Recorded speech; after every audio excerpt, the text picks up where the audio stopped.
भारत में दाल एक मतलब बहुत ही महत्वपूर्ण शाकाहारी लोगों के लिए भोजन है और ये बड़े पैमाने पर भारत के सभी लोगों द्वारा खाई जाती है। तो दाल क्यों हम खाते हैं? क्योंकि हमें इससे प्रोटीन मिलता है। तो आपको पता है क्या कि दाल में दलहन पौधे जो होते हैं उनकी जड़ों में ऐसे झाड़ीनुमा टाइप की जड़ें होती हैं और इसमें नोड्स और उसमें राइजोबियम नाम का बैक्टीरिया पाया जाता है जो क्या करता है, एटमॉस्फेयर से नाइट्रोजन जो होता है ना उसको ऑब्जर्व करता है। कौन?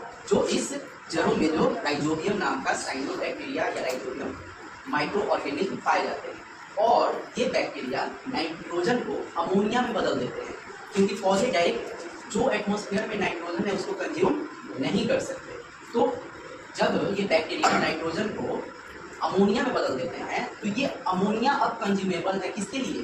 पौधों के लिए। और अब पौधे किसको कंज्यूम कर सकते हैं? अमोनिया को अपने ग्रोथ के लिए उसको क्या करते हैं? यूज करते हैं। और यही अमोनिया पौधों में क्या बन के स्टोर हो जाता है? प्रोटीन बन के स्टोर हो जाता है। और यही जब हम दाल खाते हैं तो हमारे बॉडी के अंदर प्रोटीन जाता है और हमारे बॉडी के सेल डेवलपमेंट होता है और हमारा बॉडी क्या करता है?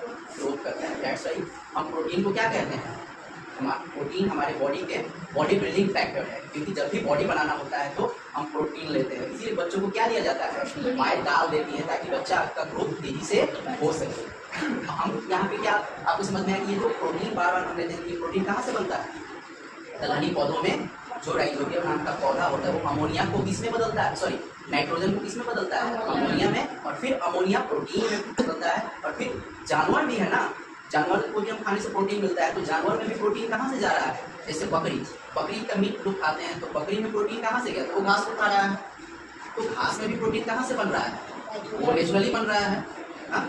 और फिर क्यों ना हम सबसे अच्छा सोर्स क्या है प्रोटीन का?